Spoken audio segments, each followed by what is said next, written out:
Good morning, everybody. Welcome to Brookings. My name is Ryan Trapani. I'm a Federal Executive Fellow here at Brookings.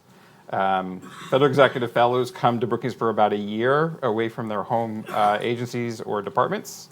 And as a matter of full disclosure, my home agency is in fact the CIA, where for the past 4 years, prior to Brookings, I was one of the spokespersons. And so today, we're going to be having a conversation about privacy and civil liberties and other related matters as they touch on CIA. And we have a great guest to talk about that, which is Ben Huebner. Ben Huebner is the CIA's Privacy and Civil Liberties Officer. He came to CIA just over 3 years ago from the Department of Justice, where he served as the Counsel for Intelligence to the Assistant Attorney General for the National Security Division, where he advised the department leaders on intelligence-related matters, including operations, litigation, and oversight. He has extensive experience developing and managing oversight programs, in particular related to intelligence collection and related to the Foreign Intelligence Surveillance Act, otherwise known as FISA, which many people now have heard about. We're going to have a conversation up here for about 40 minutes, and then we're going to open up to questions. So if you have some, start thinking now about what those might be, and I'll preview now and say again later. Please make sure they are in the form of a question, so I don't have to cut you off. So Ben, welcome. Thank you. Let's start with the basics. What is your job? All right. So first, so thank you all for coming. Thank you, Ryan, for having me here. Certainly thank you to Brookings. Almost 20 years ago, I spent a lot of time in this building in a program for young people. At that point, I was young, coming into public service, and then and now, this has just been an amazing place for really pragmatic scholarship and good debate. And so it is actually an honor to be back here. So thank you all. All right. So what is this job? Privacy and civil liberties at CIA. I think half the people will say, why would you have this job at the CIA? And maybe the other half would say, of course you have to have this job at the CIA. A privacy and civil liberties officer, what is that? So these officers were created in a number of different agencies as one of the 9/11 Commission report reforms. And there was a realization, even at that time, even right after 9/11, that there was needed to be an expansion of certain authorities. And yet, at the same time, the fact that the government needed the ability to do certain things didn't mean that we actually should do those things in all contexts. And that you needed to have someone at the table thinking about that should question. I sometimes call my office the office of we can, but should we? And if so, how? Right? You have an Office of General Counsel who gives us, as appropriate with the Department of Justice, that can question of the legal authority.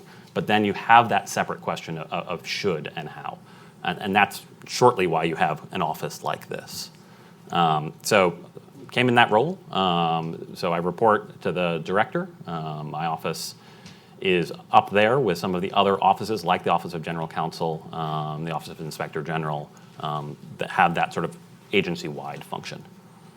So I think that's one important thing is that you are a direct report on the org chart to the director of the CIA, right? That is correct. You are not under the general counsel or the IG's office or some other. No, there are different ways of structuring this, but at CIA we thought it was really important that this be a role that I certainly work every day, every hour sometimes with the Office of General Counsel, but it's a separate role. I actually think that's really helpful to an organization as well, right? When you're getting information from your attorney, they are always going to provide counsel as well, and that's really appropriate.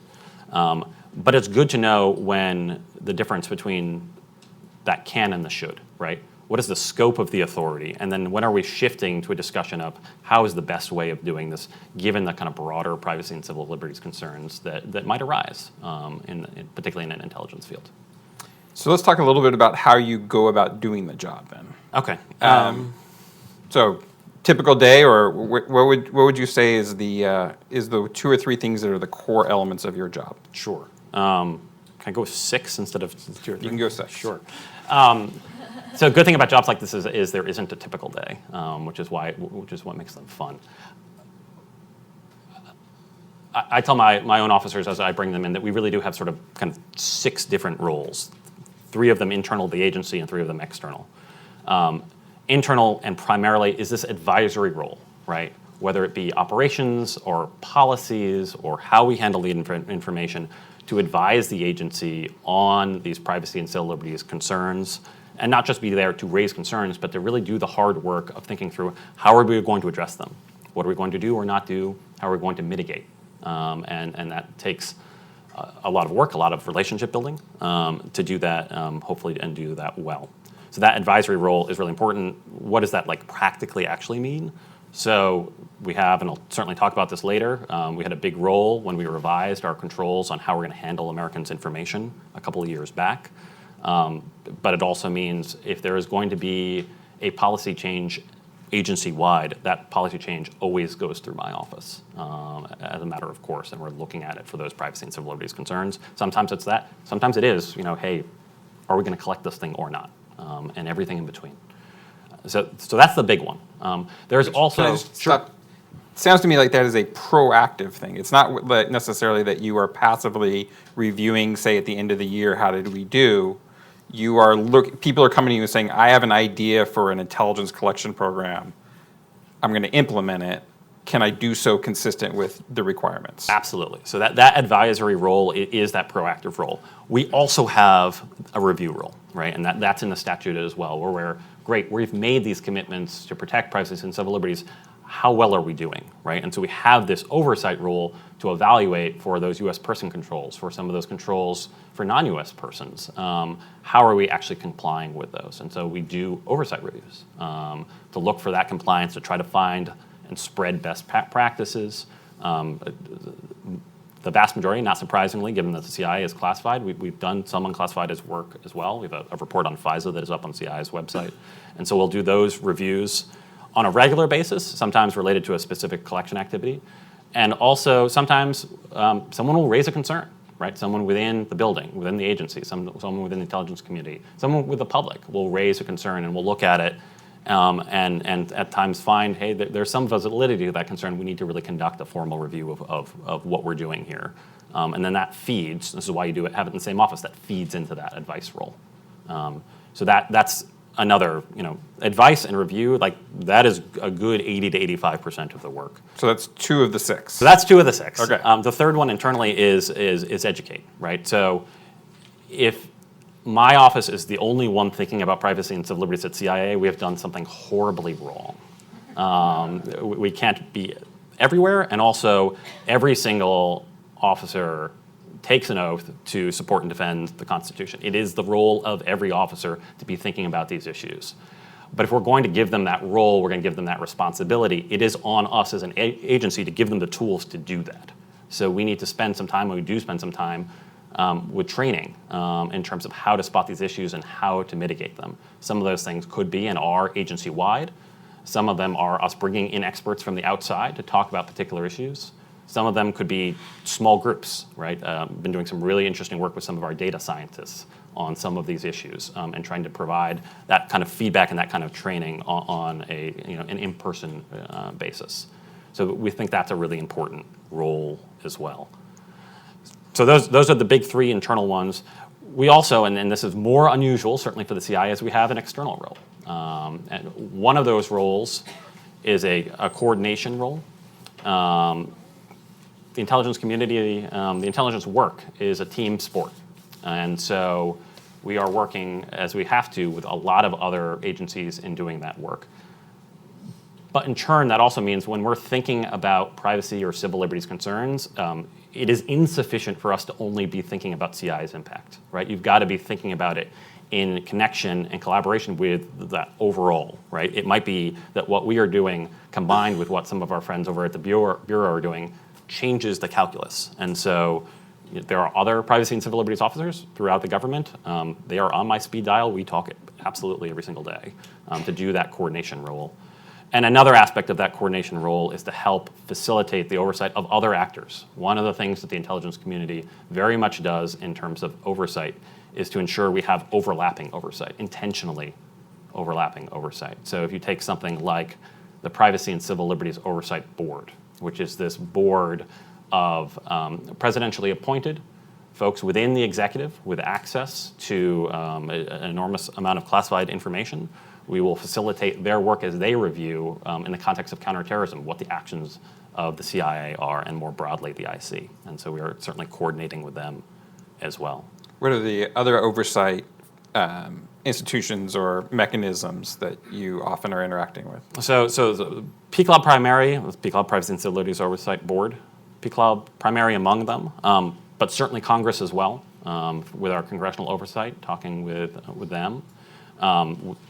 Each of our agencies has an Office of Inspector General, so they are in a very important contact, and we coordinate as well in terms of kind of the scope of our reviews. They find things and they send them to me. I find things and I send them to them as well. And so they are a really critical component of that oversight ecosphere. The Department of Justice does certain national security. That was my prior work, oversight of the intelligence community. So we're working with them as well. So there's a lot of different actors in that space that we need to coordinate with. So the last two, 556 is this, right? And this is actually one of the reasons that I agreed and really was excited to come over to CIA, is this informed role. I found when I was at the Department of Justice doing oversight of the IC agencies that when I dug really down, as we certainly needed to do, that the CIA was really actually at the forefront of protecting privacy and civil liberties on the activities that we were reviewing. And honestly, simultaneously, it was the agency least capable of articulating that fact. It's not something we've historically been great at, about explaining to the public what we do and how we protect information in this space. And so coming out, doing sessions like this, talking to small groups, talking to large groups, talking to the NGO community is an important aspect of that role, and something that not all our officers can do, right? If you are undercover, this isn't something that you can do. And so we need to have folks who have the ability to reach out and talk to the public about these issues. And the 6 of 6 is great. We're providing information, but we also need to take in information as well in this space. Believe it or not, CIA has not answered every privacy and civil liberties concern and is not the sole source of great ideas in this space. There are really difficult issues in the digital world that we live in. We have some thoughts on those and some input, but there are great ideas out in the private sector. There are great ideas out in the rest of government. And there are a lot of things where, honestly, CIA is not the policymaker. We shouldn't actually be making the decisions, right? We can inform them, but we shouldn't be making them. So we have to have the ability to engage with the public, with the NGO community, to talk about some of these difficult issues. So let's talk a little bit about then the meat of what it is that you are trying to protect, how you go, what are the specific rules maybe, and then maybe some of the issues that come up from those things. You talked about talking to the people in the advocacy community, to external oversight, getting input from other people, and that in this new environment, there's all kinds of interesting questions that come up.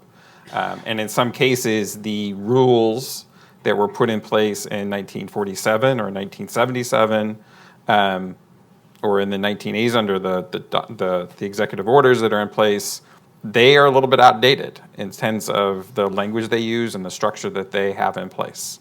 But maybe it'd be a good thing to start with, what are the civil liberties and privacy issues?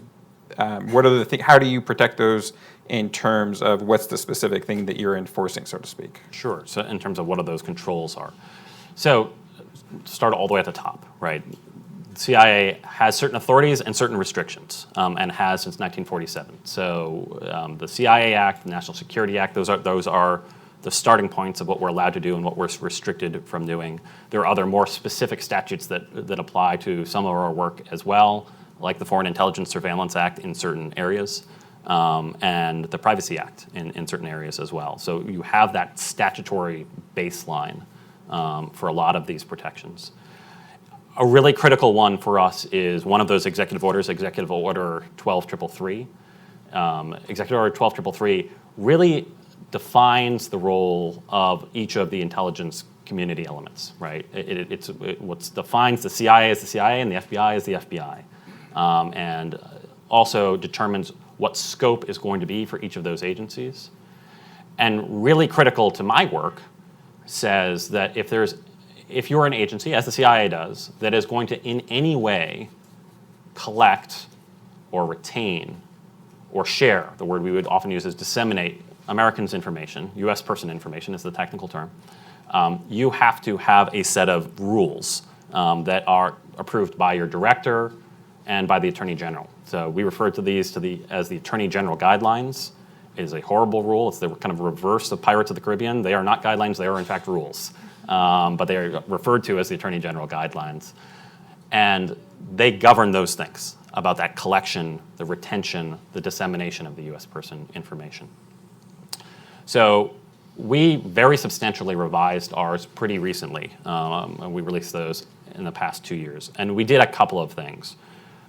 The first thing is actually the release, right? So we had these rules since the 80s. Before, we had once released them under a FOIA, I'm going to say somewhat heavily redacted, and that was our only kind of public communication about those. So one of the things that we wanted to do, and very much did with our U.S. person rules, is we revamped them, we rewrote them, and we did so in a way where we can and did release them entirely to the public. So these rules that govern how we collect information, how we retain it, how we disseminate it, are entirely unclassified, were proactively released by the CIA. They're on our website right now. And they are the entirety of the rules. It isn't these rules plus a classified appendix, right? You are looking at the whole rule set. That was very revolutionary for us, and it really actually required us to rewrite the rules from the ground up to be able to do that. But we thought it was critically important that we be able to communicate with the folks about that, and I'll explain a bit about why later we thought that was important. But that wasn't the only reason that we revised the rules. The reason we revised the rules is because our operational environment had fundamentally changed. We had a great set of rules if you were going to get a sheaf of papers in some darkened alley about military intelligence, and you could look through them and figure out what was the foreign intelligence information, and you would send that back to Washington, and if there was Americans' information that was irrelevant, it was just left on the cutting room floor right then. And I don't want to suggest that we don't still do that, right? We do, and we still have rules that allow us to really just get rid of Americans' information right there on the front end. If it's irrelevant, share it if it is relevant. That is something that we absolutely do. The change in the operational environment is the change for all of us, right? We are living in a digital space. So if you think about that rule set and then try to apply it to a different scenario, let's say you have a foreign adversary, a foreign hacker, and the CIA is able to obtain, in an authorized way, the hard drive of that foreign adversary's hacking, right? Their hard drive. So that's going to be gigabytes and gigabytes of information. And it's going to have lots of information about the hacker and how they did what they did. It's also most likely going to have the fruits of some of that hacking, right? And if they are targeting Americans, there's going to be some pretty sensitive U.S. person information on there, potentially. So what do you do with that, right? At some level, you need to acquire that information. You need to know what was compromised. You need to be able to work with some of our partners and the rest of the federal government to advise people that they've been victims of that hacking attack. But you also have all of that Americans' information. And just play that out in a lot of other spheres, right? When you have digital information, these ideas of boundaries just mean less, right? CIA will continue to be a foreign-focused organization, right? We are going after foreign intelligence information. We have a worldwide presence. We are not looking inward. There are other agencies that do that. We are not one of them. CIA has no law enforcement authorities, for example. That used to protect us more than it did in terms of Americans' information, right? It used to be that you could reasonably assume you're not going to really come across too much Americans' information abroad. That's just not true anymore. And so what we did with these new protections, these new Attorney General guidelines, is we said we need to think about it differently. We need to continue to have, and still do have, rules for when we're actually looking for an American's information. There needs to be a rule set for that, right? The word we would use is target. That is sometimes a fraught word. Target for CIA just means you are the person who we're trying to get information about or from. Meaning the foreign person. Meaning a foreign person, but also could mean a U.S. person, right? We might think someone is acting on behalf of a foreign government, for example. So that is what I mean by target. I don't actually mean more than that. So we have specific rules. If it is the case that we're targeting information about an American, there are specific rules for that. And those rules change depending on the sensitivity of what we're doing, right? If we are getting information that is publicly available off a website, there are still a set of rules that govern that. If we are getting information from another government entity, right? If I ask the FBI about Ryan Trapani, so I need approvals to do that, right? I need a supervisor's approval, and there are a set of protections based on that. For a more sensitive... How did that request go? How did that request go? Really well. Okay, good. And there are specific rules if we're doing something much more sensitive than that. And to be blunt, for CIA in particular, there's a lot of things we're not allowed to do, right? CIA is not allowed, other than to test our own equipment, to conduct electronic surveillance in the United States. Period, end, stop. CIA is not allowed to conduct a search, a physical search, something that would require a warrant of an American's information in the United States. Period, end, stop.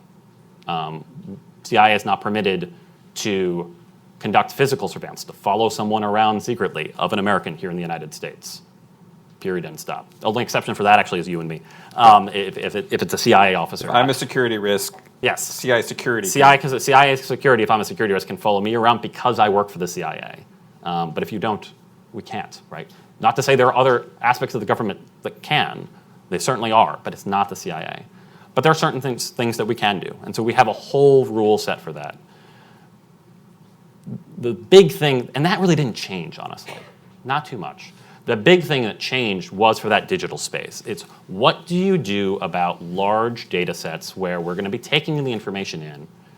Because of the volume, we're not going to be able to look at every bit and byte and make that individualized determination right there. You know, that information is foreign intelligence information, that information is not. But we're going to need the information to do that important foreign intelligence work. And so we set up a set of rules for that. And we also changed the presumptions. Like our presumption, if we're collecting one of those large data sets, unless we have reason to flip the presumption, and sometimes we do, but our presumption is not that all of that information is Americans' information, because it's not given what we do, right? We are targeting foreign, right? We are targeting for a foreign intelligence target. But we do presume that there's some Americans' information in there somewhere, unless we have reason not to. We start at that point and think, okay, we're going to build our rule set, presuming there's some Americans' information in there somewhere, and set our protections at that level with that presumption. So let's unpack that a little bit into what does that mean. So you're an analyst at CIA. You get a set of data that comes in, or somebody gets a set of data that comes in off a foreigner's cell phone, right? Or some other kind of information, or the hacker's hard drive. What does it mean to handle that data with a presumption that some of it is a U.S. person? So let's go even earlier than that. Let's talk about the collection. Okay. We'll start with the collection and then talk about what we do. So what do we have to think about in terms of the collection? So when you're collecting with that presumption that there's going to be some Americans' information, not that we are targeting it, but that there's going to be some of it in there, what does that mean? So the first thing it means is, as always, you're thinking about the collection itself, making sure that from a legal standpoint it is authorized. You're thinking about how you collect it. You're thinking about using the least intrusive means for collecting that information, even though your target is foreign. You're thinking about the least intrusive means because of that potential additional U.S. person information, and because it's just good intelligence tradecraft, right? Why do the more intrusive, more dangerous thing when we can do it in a better way? You are also thinking about what you're collecting, right? It is a requirement for us that we scope our collection so that we are kind of reasonably collecting the least amount we need to actually achieve the mission that we're going for. And each time we do a collection, we have to think about it in that scope. So you have all of those things at that collection point. You are also then thinking, okay, now that I have the information from that privacy and civil liberties standpoint, how sensitive is that information? What sets of protections do we need to wrap around it, giving the sensitivity? Using your example, right? If you have telecommunications, right? We're targeting someone's and getting electronic communications from that foreign target, but no, they might be communicating with Americans, right? that there's a certain significant level of sensitivity about that. And we are going to wrap those types of information around a greater set of access controls, limiting the access. We're going to require different things in terms of additional training. We're going to keep that information as a default for a shorter period of time. Can we just stop in terminology? Access controls, what does an access control mean? So an access control just literally means who's going to be able to see that information, right? Is this information that's going to be available more broadly within the intelligence community or even more broadly at the CIA, or is it going to be more locked down in terms of who has the ability to see that information? And not surprisingly, the CIA cares a lot about access controls. We care about it for privacy and civil liberties. Not the only reason we care about it, right? Having those, for whether it's counterintelligence or mission or privacy and civil liberties, all of those things point in the same direction, which is you want to think really carefully about who has access to any data set that we have. So we certainly think about that, but we're going in thinking, if this is more sensitive information from a privacy and civil liberties standpoint, we're going to have to tighten those access controls. So you have that. You think about how can that information be used. A big one is how can that information, the word we would use is queried, right? That's where the rubber really hits the road, right? We can collect the information, but it's when we're retrieving it and actually going to use it that a real sort of privacy and civil liberties impact practically happens. And so you got to make sure that you have the right controls in terms of ensuring that the scope of that query is related, reasonably related, to the foreign intelligence threat that you're going for. And for us, again, it's always a foreign intelligence threat, as opposed to a law enforcement activity, right? We might come across evidence of a crime. When we do, we take that evidence of a crime and we share it with our good friends at the FBI, and it is over to them at that point, right? But we are not going in and kind of looking for that information. So let's another stop and talk about defining a term and query. In practical terms, that means that the there's a hard drive that we've gotten overseas or somebody's cell phone that we've gotten overseas that we're targeting a foreign person for that. The data comes in, it's then put somehow into a system where it can be analyzed, dissected, access controls can be put on it in some way. But then the analyst or the person who needs to have access to that information gets to query the data. They get to go and do a search term saying, So it's definitely that, and I would say it's not limited to that, right? In terms of thinking about what the right level of controls are, it is that query using a search term. Yeah. But if we're going to use some sort of advanced data science analytic, we still need to be thinking all those things, right? It's not limited to that simple search term. So there are controls being put on how people access it, who can access it, and even what data is initially put onto the system to be accessed. Absolutely. And then on top of that, then we think, okay, now that we have those controls, how are we ensuring that our use of that information, how we're doing that analysis, doing that analytics, be it a search term or something considerably more advanced to that, how is that ensuring that we're bringing back the foreign intelligence information that we're actually looking for, and as much as possible, screening out the information that is irrelevant.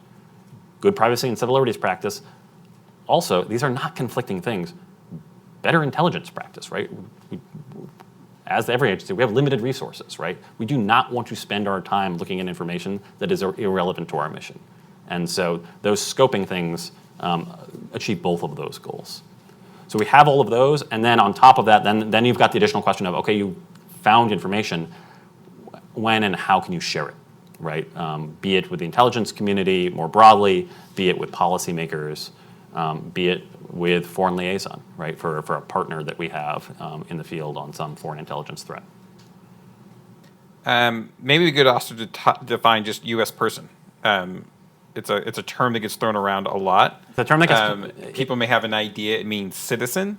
So it means citizen. It's not limited to a citizen. So a U.S. person, this is defined in Executive Order 12333. So a U.S. person is always, it's a U.S. citizen. It's a lawful permanent resident here in the United States. it is also a corporation incorporated here in the United States, or any unincorporated association that's substantially composed of Americans, whether or not. So those protections apply to each one of those categories. So it's a very broad term in itself. It's an intentionally broad term in and of itself, and there are also certain presumptions that go along with it, right? If you are here in the United States and we can't determine your citizenship status, we're not going to presume you're a non-U.S. person. We're going to do our due diligence, but we're not going to have that as a presumption. Is there anything else you wanted to say about the mechanisms and the rules? Just before I jumped in there, I'll just jump into the question. Sure, jump in. Yeah. So you talked about one of your jobs is engagement, going to public forums like this, engaging with the advocacy community, engaging with the business community, who we may have to be working with. What are some of the troublesome areas that have come up recently, or what are the topics that seem to cause the consternation that you get, that are the difficult questions, so to speak? So I think they kind of fall into two camps, right? I think a lot of them do have to do with what is that sort of proper and ethical use of information in this space. And that is something the CIA is dealing with, but we are not at all alone, right? In terms of thinking about how you're analyzing information. These ideas in data science, when you're talking about, for example, machine learning, right? How do you account for bias? How are you going to evaluate it? How are you going to determine and get to a place of, so the technical term they use in this space is explainability, right? One of the interesting things about machine learning, which is an aspect of artificial intelligence, is they found that in many cases, the analytics that have the most accurate result have the least explainability, the least ability to explain how the algorithm actually got to the answer it did. Meaning the algorithm that is pushing that data the algorithm out that's pushing that data out is really complicated. Sometimes almost a black box. Okay. So that's a problem if you're the CIA, right? As a little while back, our director of science and technology said, I'm going to paraphrase because otherwise I'll butcher it. For CIA, you show me an analytic that doesn't have explainability, and I'm going to show you something that isn't decision ready, right? We don't just have to have it be accurate. We have to know how we got there because of what we're doing, right? It is great that people are using this in commercial space, but we are not pushing you to a better brand of coffee here, right? We need more than accuracy. You need to know how you got there.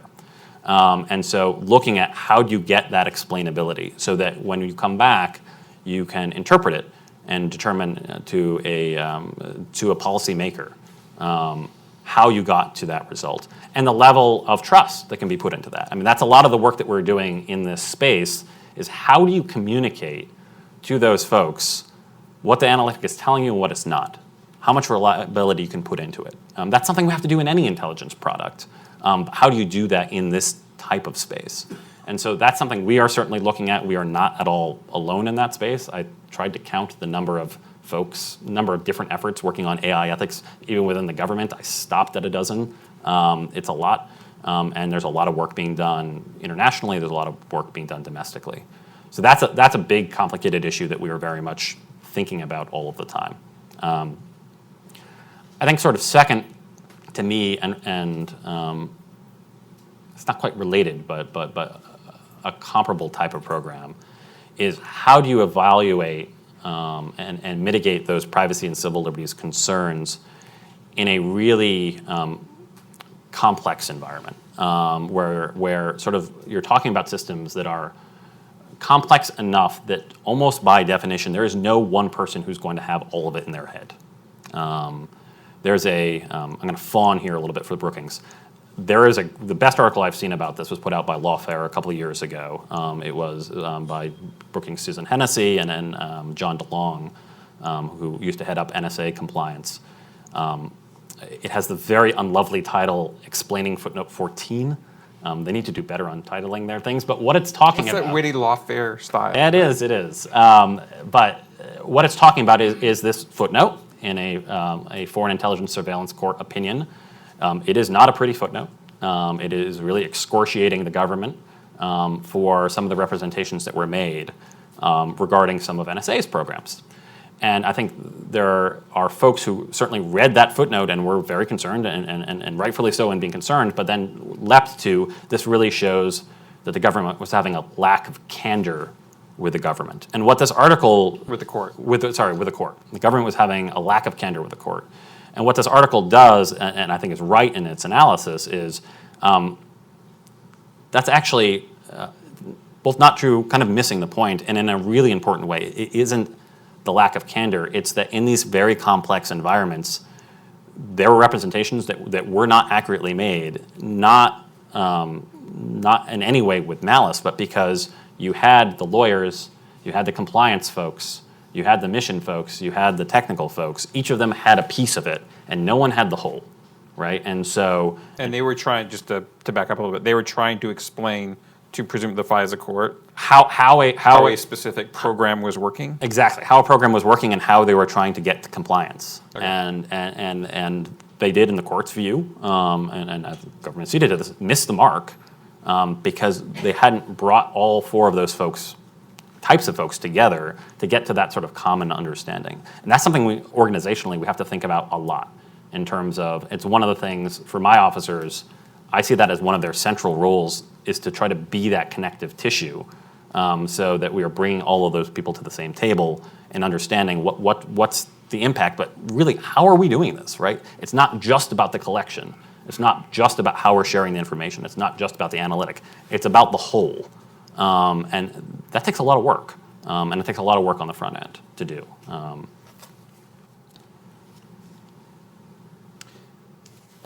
One of the other topics, kind of shift a little bit here, but I think is related to, is underlying some of the things we've been talking about, which is one of the other things that you try to do is talk about a word that is sometimes confusing and misleading, which is transparency. There's transparency in some people's minds as a binary. You either are transparent or you're not. But for the intelligence community, for a CIA, they can only be somewhat disclosing. There's still things they need to keep secret. And yet you are still a person who goes out every day and talks to people about what we're doing and sheds some light, even if you're not shedding complete light. Could you talk about your ideas about, there's actually two different things we unpack here. One is the need for secrecy, and how do you view secrecy vis-a-vis the intelligence community, and then vis-a-vis a democracy, which rightfully has expectations of some understanding what public institutions are doing. And then given that, how do you think about releasing information to the public and bringing them in and understanding what's going on? I think the important thing is to talk about sort of, when we say about transparency about what, and then why, right? This is frankly really difficult for the CIA. And the reason it is really difficult for the CIA is actually the reason you have a CIA is to, in some part, we have three roles, right? To collect foreign intelligence information that can generally only be done in a secret fashion. To analyze intelligence information that we're trying to provide to policymakers to give a decision advantage, right? And you can lose that decision advantage if you give that information to everyone. And then the third authority of the CIA is to conduct covert action, right? And covert is right in the word. If it's not covert, it's actually not something we can even do, right? So given that scape, why do we talk about transparency at CIA almost at all? And the answer to the question is in part, we have to, and we should, because of those public expectations, those rightful public expectations regarding our activities. I think of transparency, when people are asking about transparency, they're generally asking about three things. The first is historical. What was the CIA doing back then? And sometimes back in the old and not terribly great days. So we do a lot of that, actually. We put out a lot of information about some of the historical activities of the CIA.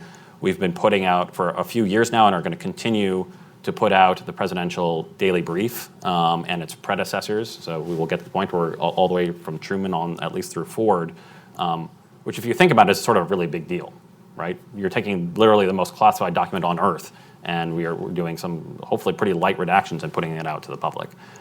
We spend a lot of time and actually a lot of resources trying to put out that historical record for folks. So we do a lot of that. Great. The second thing people want to know is, okay, fine about the history of CIA, what are you doing right now? And that is by far the most difficult one for us, because if we are too revealing with that, we're going to lose that decision age. It's really important when you talk about secrecy to also think about secrecy from whom. And it's not you all, right? The secrecy, the necessity of the secrecy is to protect that source and method from a foreign adversary.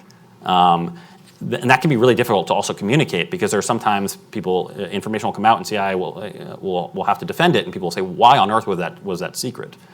And the real answer to that would be, yes, based on the information you have, really questionable about why that would be secret. However, based on information we know a foreign adversary has, that is a really important piece of the puzzle that's going to allow them to see something broader. So we have to think kind of very carefully, and it is a line-by-line thing when we release information. I've done this myself to try to think about those questions for the release. And I think most people, given particularly what the CIA does, understand that. But the rightful question they ask us is say, okay, if that is true, you at least CIA need to tell us more about what's the overall threat picture, so that we as the American public and through our members of Congress can understand what the real threats are to the United States. And you need to be clear about what's the scope of your authorities. What are you actually allowed to do? What are you not allowed to do? How are you handling this information, which falls more into my bucket? And again, even more critically important in a digital environment and in a space where you have an increased importance of the private sector, right? When in cyber, 90% of the landscape is in private hands, the U.S. government largely, to include, but not limited to the CIA, needs to be able to work with the private sector. The private sector needs to be able to trust us, right? That we're going to appropriately handle their information. And so we need to find a way, and have been trying to find ways, of declassifying as much as possible of that. How are we going to handle your information as possible, so we can show folks that we're going to do it appropriately. And when we, to the degree that we make an error, be public about that and how we're going to correct it. Coming up on question and answer time, if you want to start to formulate those. I'm going to ask a couple questions before we get to that, which is, this is maybe a softball question, but on the registration form for this event, there were a lot of people who appeared to be here for the summer as interns. You came into CIA mid-career. You had worked at the Department of Justice and came into this strange, mysterious organization as an outsider and got to walk around the rather plain halls of the building. I don't think I'm giving away a secret that it's a plain government building on the inside mostly. What would you say, or what do you say to people when they find out that you work at CIA and say, what's it like? So it's a lot of fun, which is an important thing. Like, don't denigrate having a job that is fun. So one good thing about when I came to the CIA, so I came to the CIA, I was at the Department of Justice, but I was at the Department of Justice doing oversight of the intelligence community, doing oversight including of the CIA. So when I came to the CIA, a good news story is that there actually weren't a lot of surprises for me, right? That would be a problem, right? If I was doing oversight, came to the CIA and realized it was a fundamentally different organization than I thought, that's concerning, right? And that did not happen. So eyes wide open for me going in. So one of the great things about it is an incredibly mission-oriented place. And it's a mission that is exciting and incredibly challenging. My training as a lawyer, the ability to work on issues where there hasn't been a resolution. Right?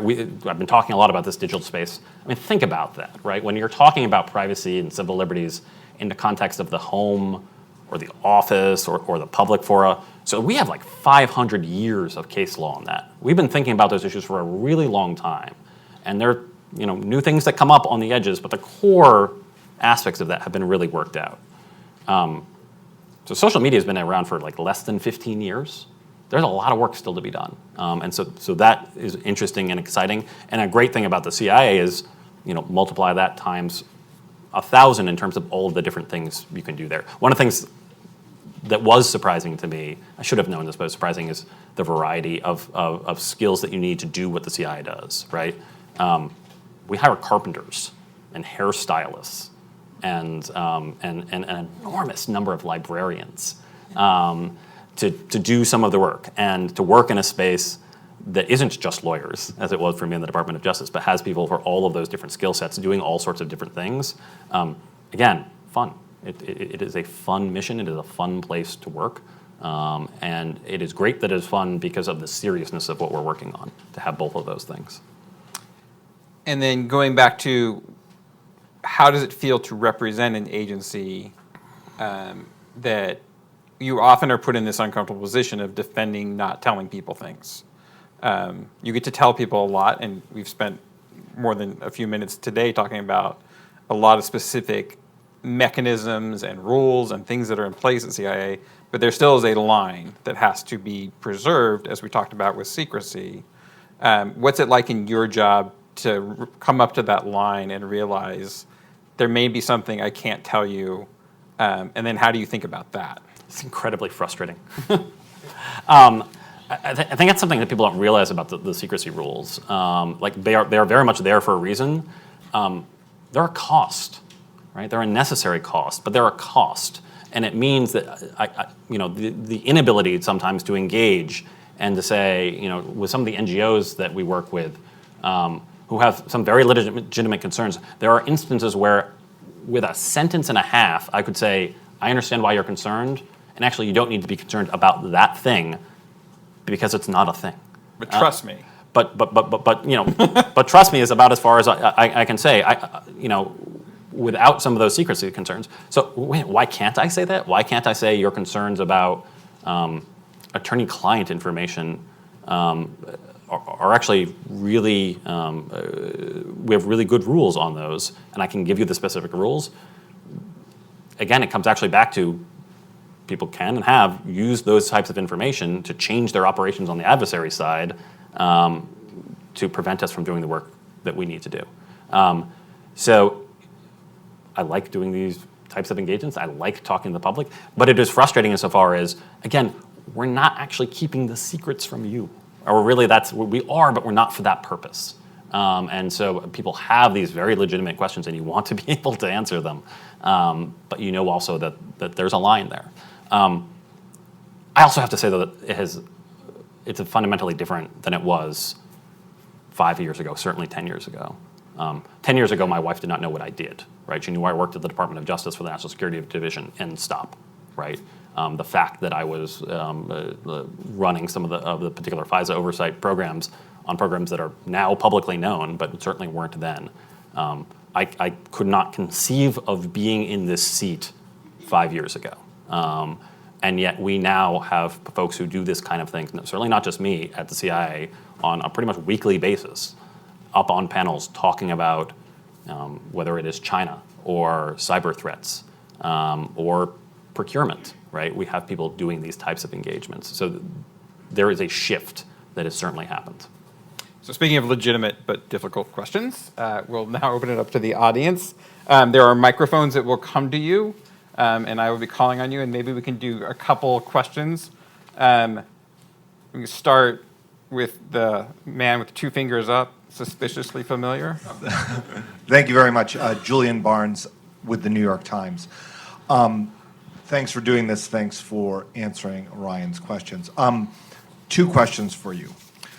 The first is on your transparency, and you talked about the balance of secrets and keeping secrets. In the current era, when foreign intelligence agencies are trying to influence entire populations, does that tilt the balance in some cases to revealing more about what you know because they are trying to affect an entire population? How does that current era impact you? And secondly, and a more difficult question, there's been a lot of public controversy over whether the intelligence agencies were looking into the Trump campaign. Without compromising, talking about what you can't talk about, can you say whether, as privacy and in your role, did you, after the fact, review what the CIA had done in 2016 just to ensure that it was in compliance with your U.S. person rules? You want to take that, or we can take one couple more if you want. So let's see. I'm remembering the second one. I'm going for the first. The first question was in terms of Covert influence. covert influence. So I think actually the short answer for the first question is yes, it does change. We have had for many years, for example, the annual threat briefing, where we talk to the American public about what those threats are. But you have seen other communications from the IC more broadly in terms of what those threats are and what the context and nature of them are. There is still very much a line, right? We can't say something that is going to compromise our ability to continue to collect on that type of information. But to understand the scope of that threat of foreign influence and some of the things that everyday Americans, myself included, need to think about as we consume information, right? You can't actually effectively do that unless you have an idea of what the scope of the threat is. And I think to the degree you've seen more information come out about that, that's not accidental. That is an understanding that this is a different threat that requires more information to go out. Particularly, I'm sure the New York Times would like more information to come out. That is your job to want more information to come out. But that, I think, it does change the calculus some on that. Can I stop because I think there's another point to this question, which is, or another element to answering it, which is that it also involves other people making that decision. That is, you have a specific job enforcing specific rules, educating on certain rules, but then there's also a point at which policymakers come into play, and it's not merely your decision or even the director of CIA's decision. It could be a presidential decision. It could be somebody else's decision. Absolutely. No, I mean, it is generally actually not our decision at the CIA to determine in that kind of arena which information is the information that needs to go out. It's our job to collect that type of information and to present it to those policymakers and help them with that choice. But it's their choice in terms of determining how much information needs to go out. But I think you've seen a shift, and for exactly that reason. As to your second question, so I'm not going to speak to the scope of my particular reviews. I will say that the Attorney General guidelines that I talked about before talk about the fact, and this is clarifying, it is not new. We were always the case. CIA cannot collect, retain, or disseminate information to influence a U.S. political process. And stop. Like that is the rule, has been the rule, remains the rule. How about in the back there? Sure. Hi, thanks for speaking. I'm Abraham Zhao, intern at the Hudson Institute. I had a question that was sort of underlying a lot of this discussion. You talked about your role as connective tissue, interacting with the public, and you spoke of the rightful public expectations at some point. What is your sense for why public citizens in the U.S. want this right for privacy if they could have more security at the expense of exposing personal information? What's the sort of reason that people aren't as willing to share data, in your opinion? It goes back to the founding of the country itself, right? Think about the reasons for the revolution, right? It was British soldiers coming into Americans' homes and taking information. It was the Stamp Act. It was the quartering, right? This is literally who we are, is to think about this, and that is always true. That is true for Americans. That is true for the Americans who happen to be CIA officers, right? Is this privacy and civil liberties? This is not a tack on. This is not an addition of a thing that we do. This is not a thing that takes away from mission. Collecting foreign intelligence information against those threats in a way that protects privacy and civil liberties is the mission. It is how we define what it is to be an intelligence officer. It is what makes a CIA officer different from a Russian SVR officer. We have defined what it is to be an intelligence officer in the United States differently. So it is part and parcel. Ryan talked about my coming to the agency 3 years ago. So that very first day that you become an officer, the particular moment you become a CIA officer is not when you get your badge. It's not when you get your assignment. It's not when you pass your clearance. The moment that you become a CIA officer is when you go to our memorial wall and you stand up, and it's the director or the deputy director in front of those now 133 stars has you swear a constitutional oath to support and defend the Constitution. Do not tell me that does not make an impact on people. It absolutely does. And every federal employee takes that oath. I will say personally, it has meant something different in this job at this agency.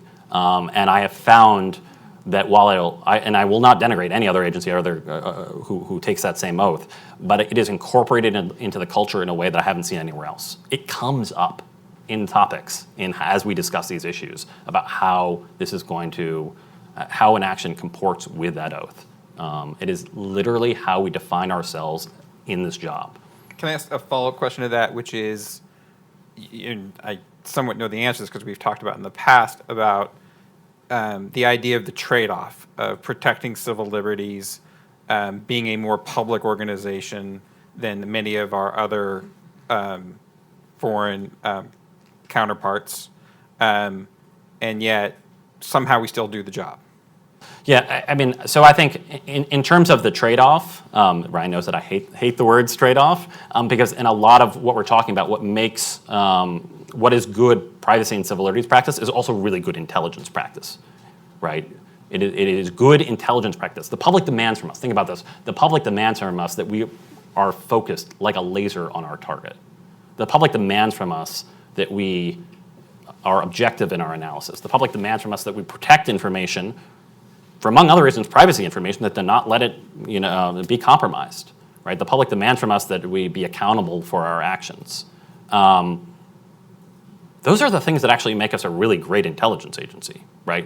This is why it's not a paradox that you have the US intelligence agencies, very much including the CIA, who are simultaneously, and really objectively, some of the most restricted agencies in terms of what we're allowed to do and how we're allowed to do it, compared to other foreign intelligence agencies.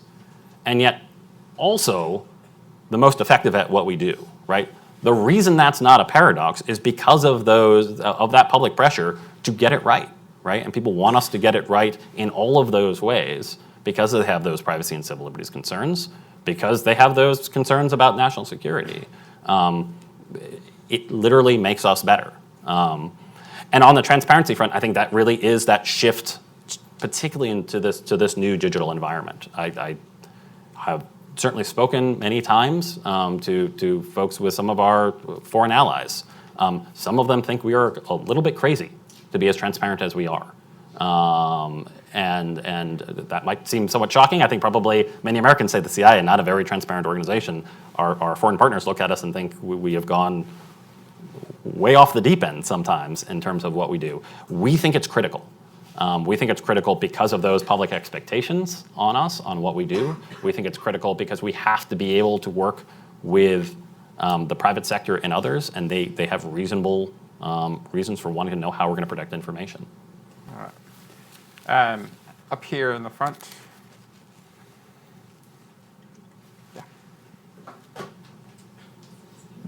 Thanks for your insights today. I'm Brandy Vincent from NextGov. I was wondering if you could elaborate on the work you've done with data scientists and how you're harnessing emerging technology to do your job better in today's age. Sure. Our conversations with our data scientists are actually some of my favorite part of the job, because you've got this very dedicated cadre. Let's start. What is data science, right? This is a word that's come up a lot recently, and it's this very interesting amalgam of things that were already out there but are now put together much more important, right? So some of it is statistics, some of it is coding, some of it is graphical representation, some of it is utilizing these new analytics that we have, right? Particularly for large data sets to look at information in ways that we weren't able to do before, and to use kind of improvements in machine learning to see insights that as humans, just from a capacity standpoint, we can't see. We at the agency have over 100 AI initiatives that we're working on, and that's going to continue to be the case. I think people look at AI, I don't like it actually when people look at AI as something so functionally different. To me, this is a little bit like in the 70s, 80s, we're going to start using computers, right? Or in, not for us, we weren't around then, but for the FBI, in its early days, we're going to start using cars. This is one of the tools that is going to be used in a lot of different places. The interesting and fun work with the data scientists that we're doing is, great, everyone wants us to think about bias. What does that actually mean? What are you actually asking us to do? What are the questions that we should be asking ourselves as we look at a data set? Particularly interesting in a place like the CIA, where, let's think about it. So for AI, AI often works better with very large data sets. The CIA is authorized to collect foreign intelligence information. We are not authorized to collect data solely for the purpose of making our AI better. That's not something we have the authority to do. We are allowed to use the information that we have, properly collected. We also might, in certain cases, purchase things from the private sector. But when you're thinking about things like bias, the training data, how you train that machine learning analytic, that's where some of the bias really can seep in. So you really want to know about that training data. Now, at the same time, you might not want CIA to have that training data, right? It might be very private information that has no foreign intelligence relevance, but is useful for the analytic. So we simultaneously, as CIA, don't actually want that information. It doesn't come within our ambit. But we need to know things about that information because we need to account for bias, certainly for privacy and civil liberties, but also for the rest of the mission, right? If we get something accuracy wrong, that is a mission problem. That is a privacy and civil liberties problem. That could be a threat to our own officers and what they're doing. And so those are really fun topics. And I think, to me, what I'm looking to do, and what my officers have been looking to do, is, as we think about those, not develop this in terms of a set of, here are 8, 10, 12 ethical principles that look fabulous on the wall, like the 10 Commandments. But instead, from a practical standpoint, what's the framework that you're going to use when you have a new project? What are you asking yourselves to say, if I'm going to deliver this analytic for mission use, it's not done yet unless I have thought about these things. And really critically, what are the questions, not for the data scientists, but for the people who manage the data scientists? What do they need to know and ask of those folks to ensure that this analytic that they have is going to really meet that mission need? Great. So we're going to wrap it up here, and I just want to say thank you to the staff at Brookings and the staff at CIA for helping us put this together. And most importantly, thank you to Ben. I'll let you get back to those interesting questions now, but to the audience, thank you for coming, and to Ben, thank you for participating. Thank you, Ryan. Thank you. Thanks for watching. Be sure to like and subscribe for more videos from Brookings.